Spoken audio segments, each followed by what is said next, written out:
न अमेरिका, न रशिया, न यूरोप को हुआ यकीन। इसरो ने चंद्रयान 3 को ऐसा दौड़ाया कि देखता रह गया चीन। पूरे 26 मिनट तक थमी रही सांसें, लेकिन फिर चंद्रयान की दहाड़ सुन झूम उठे इसरो की टीम। दोस्तों, 1 अगस्त के दिन रात 12:30 बजे जब पूरे देश के लोग गहरी नींद में सो रहे थे, तभी इसरो की बेंगलुरु ऑफिस में डर और चिंता का माहौल छाया हुआ था, क्योंकि वैज्ञानिक चांद पर फतह पाने जा रहे चंद्रयान को सबसे रिस्की कमांड देने वाले थे, जिससे चंद्रयान 3 धरती को अलविदा कहते हुए चांद की तरफ एक लंबे रास्ते पर निकलने वाला था।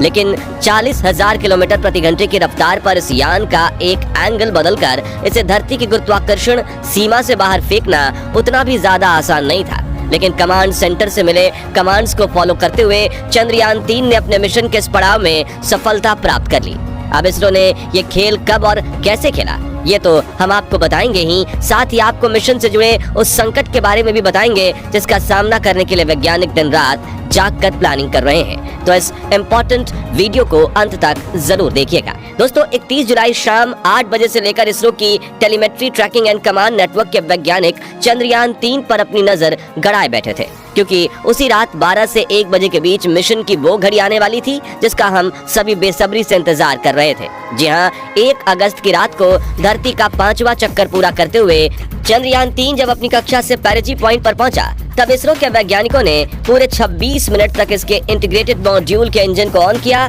जिससे चंद्रयान 3 ने धरती की कक्षा को छोड़कर चांद की तरफ जाने वाली लूनर ट्रांसफर ट्रेजेक्टरी पकड़ ली। इस प्रक्रिया को ट्रांसल्यूनर इंजेक्शन कहते हैं। जानकारी के मुताबिक इस प्रक्रिया में चंद्रयान 3 ने 189 किलोग्राम ईंधन का इस्तेमाल किया है, जबकि धरती के कुल 5 चक्कर लगाने के लिए कक्षा बदलने को मैन्यूवरिंग के दौरान इसने 500 से 600 किलोग्राम ईंधन का उपयोग किया है। लेकिन अभी भी चंद्रयान 3 के पास 1100 से 1200 किलोग्राम ईंधन बचा हुआ है, जिसका इस्तेमाल वो चांद की कक्षा में दाखिल होने, चांद के चक्कर लगाने और चांद की सतह पर सॉफ्ट लैंडिंग करने के लिए करेगा।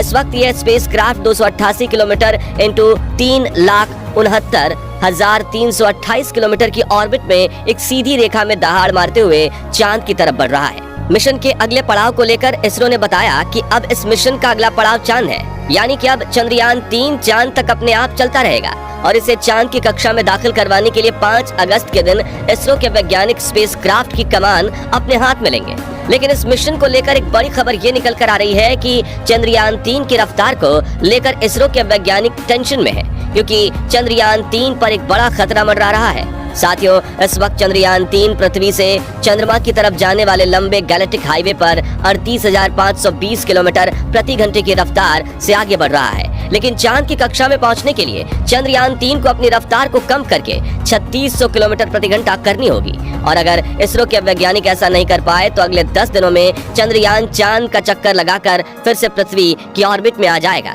हालांकि दोस्तों, इसरो ने इसके लिए पहले से ही एक सटीक प्लान तैयार कर रखा है,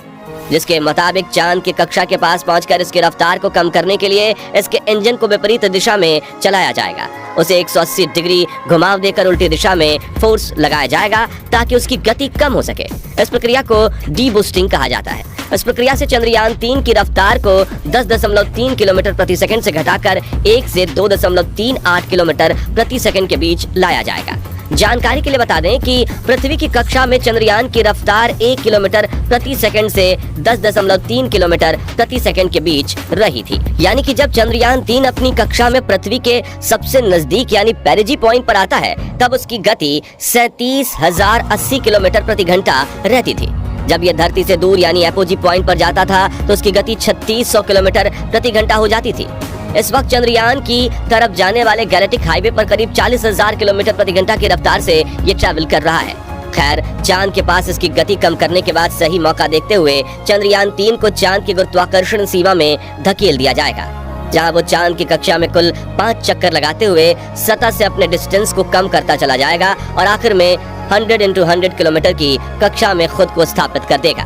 आपको बता दें कि 17 अगस्त के दिन इसी कक्षा में चंद्रयान 3 का प्रपल्शन मॉड्यूल और विक्रम लैंडर एक दूसरे से अलग होंगे, जिसके बाद विक्रम लैंडर में लगे पावरफुल इंजन को फायर करके 20 अगस्त के दिन डीऑर्बिटिंग यानी कक्षा बदलाव की प्रक्रिया की जाएगी, जिसके जरिए विक्रम लैंडर को चंद्रमा की 100 × 30 किलोमीटर की कक्षा में धकेला जाएगा। जिसमें घूमते हुए वो अपनी रफ्तार को कम करेगा और अपनी लैंडिंग साइट को खोजकर वहां उतरने की प्रक्रिया में आगे बढ़ेगा। अब अगर आप सोच रहे हैं कि चंद्रयान 3 को डायरेक्ट 100 किलोमीटर वाली कक्षा से ही नीचे क्यों नहीं उतारा जा रहा है, तो इसका नाता इसरो के पिछले मून मिशन चंद्रयान 2 से जुड़ा हुआ है, जो कि लैंडिंग के दौरान फेल हो गया था। तो दोस्तों, जैसा कि आप जानते हैं कि पृथ्वी और मंगल ग्रह पर वातावरण की मौजूदगी की वजह से लैंडिंग के दौरान फ्रिक्शन पैदा होता है, जो किसी भी लैंडर की रफ्तार को कम कर देता है। लेकिन चांद पर इतना पतला वातावरण है कि रफ्तार कम करने का पूरा बोझ लैंडर में लगे थ्रस्टर पर पड़ जाता है, और यही थ्रस्टर्स लैंडिंग के दौरान दिक्कतें पैदा करते हैं, क्योंकि जैसे ही ये थ्रस्टर्स ऑन होकर स्पीड को कम करने के लिए विपरीत दिशा में धक्का लगाते हैं, तो इनसे चांद की सतह की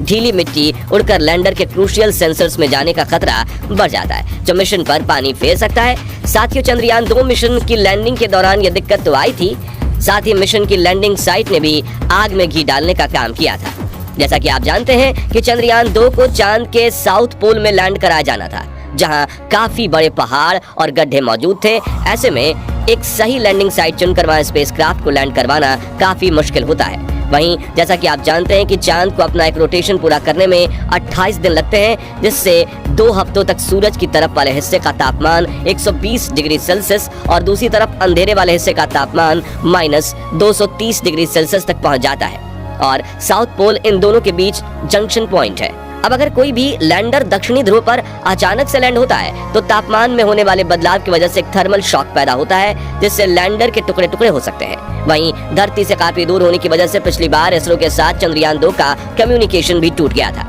इन्हीं सभी कारणों की वजह से चंद्रयान 2 चांद पर क्रैश लैंडिंग करके तबाह हो गया और मिशन फेल हो गया। लेकिन इस बार चंद्रयान 3 के लैंडिंग फेल होने के चांसेस ना के बराबर हैं, क्योंकि सॉफ्ट लैंडिंग की समस्या के समाधान के लिए इसमें इसरो ने चांद के दक्षिणी ध्रुव के पास एक ऐसी जगह ढूंढ निकाली है जहां ना तो अचानक से तापमान बदलाव आते हैं और ना ही बड़े बड़े क्रेटर्स और पहाड़ मौजूद हैं। इसके अलावा इसरो ने चंद्रयान 3 को चांद तक पहुंचाने के लिए अंडाकार कक्षा चुनकर काफी ईंधन बचा लिया है, जिसका इस्तेमाल लैंडिंग के दौरान थ्रस्टर्स का इस्तेमाल करके लैंडर की रफ्तार को कम करने के लिए किया जाएगा, जिससे यह अचानक से चांद की सतह से नहीं टकराएगा और क्रैश लैंडिंग नहीं होगी।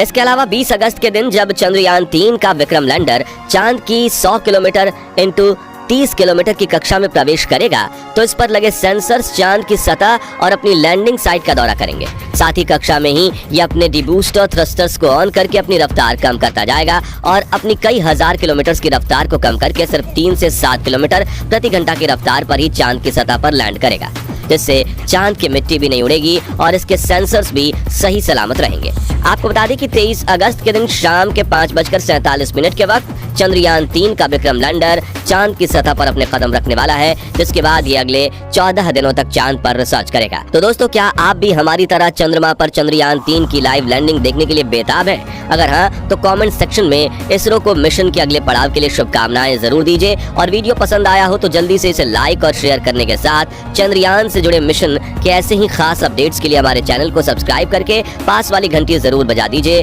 धन्यवाद।